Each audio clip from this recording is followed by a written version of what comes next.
Hi, I'm Jackie Wilhelm. I'm the Director of Children's Ministries at Crossroads Christian Church in St. Matthews. This summer, we're talking about faith. What is faith? Well, faith is trusting in what you can't see because of what you can see. Life is hard sometimes, but when you don't give up, sometimes you get to see God do some amazing things. Knowing Jesus changes the way you see your problems. Last week we talked about Paul. You might remember that in the beginning, Paul didn't really like people believing in Jesus. In fact, he did everything he could to stop that. But then Jesus appeared to him and Paul realized he'd been wrong all along. From that point forward, he made it his mission in life to go around everywhere telling people about Jesus. He did that so boldly that, sometimes he had some pretty difficult days. He was beaten, he was made fun of, he was thrown into jail and run out of town.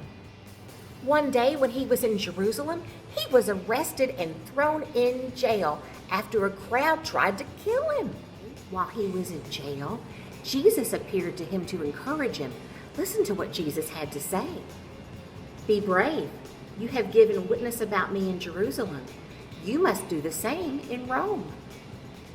Paul must have felt really encouraged after Jesus showed up to tell him to keep going, but it wasn't that easy, because there was a group of religious leaders who plotted to kill him. So he had to be taken to the governor in Caesarea, and then the governor in Caesarea, he sent him to Rome to be tried by Caesar.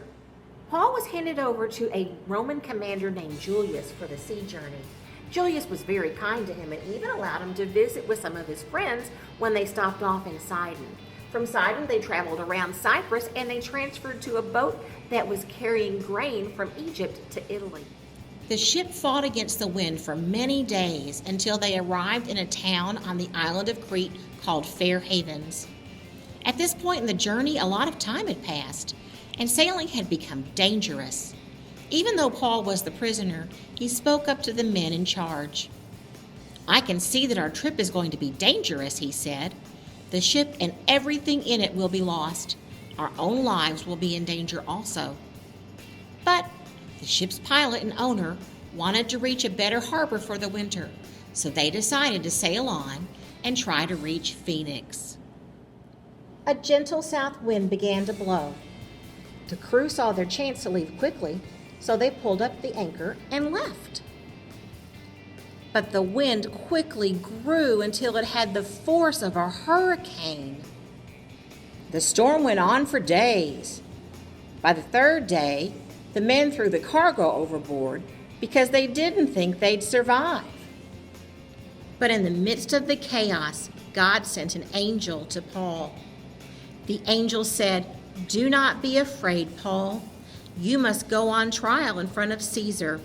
God has shown his grace by sparing the lives of all those sailing with you." Paul spoke to all the crew and passengers. He told everyone they must be brave. They would survive the storm, but eventually they would need to run the ship onto an island. Still, the storm continued. Finally, on the 14th night, the sailors discovered they neared land. The ship's crew was so afraid of crashing against the rocks that they lowered the lifeboat, planning to escape and leave the passengers. Paul spoke to Julius and the soldiers, saying the men must stay with the ship. The soldiers cut the ropes that held the lifeboat and let it drift away. Paul spoke to everyone again and tried to encourage them. "For the last 14 days, you have wondered what would happen.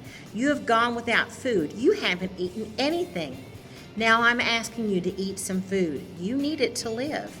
Not one of you will lose a single hair from your head," he said. And then he took some bread and he gave thanks to God. He did this where they could all see him. Then he broke it and began to eat.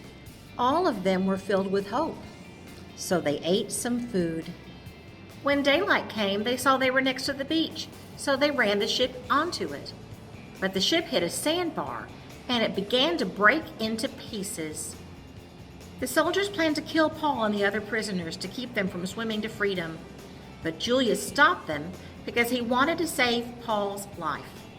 They landed on an island called Malta. The people who lived there built a fire to welcome their visitors.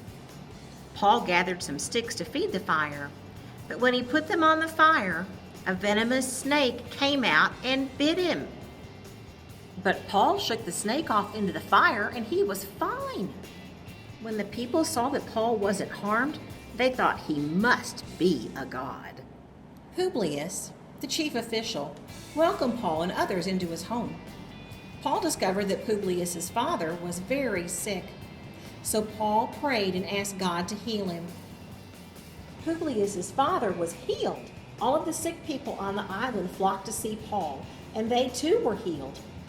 When it was time to leave, the people of Malta gave them all the supplies they needed. Finally, Paul reached Rome. The believers there had heard he was on the way, and they traveled to meet him. In Rome, Paul was allowed to live in his own place under guard. For 2 years, he welcomed anyone who came to see him. Paul shared the good news of Jesus with Jews and Gentiles alike, just as God had promised he would. No matter how many problems Paul faced along the way, he continued his journey because he wanted to keep sharing the good news about Jesus. Jesus had changed his life. In fact, knowing Jesus had not only changed Paul, it also changed the way he saw his problems. Just like Paul, we're going to have problems too. It's just a part of life. Maybe you're really scared of a test that's coming up and oh goodness, you just have to pray that God will help you remember all the things you studied. Or maybe you're changing schools or you're going off to a sleepover camp and oh, you hope you make new friends, but oh, what if you don't? Well, you know what? If we remember, just like Paul, that God is with us, I bet we'll see those problems through just fine. That's because knowing Jesus changes the way you see your problems. I can't wait to learn more about our loving God with you next week. Goodbye.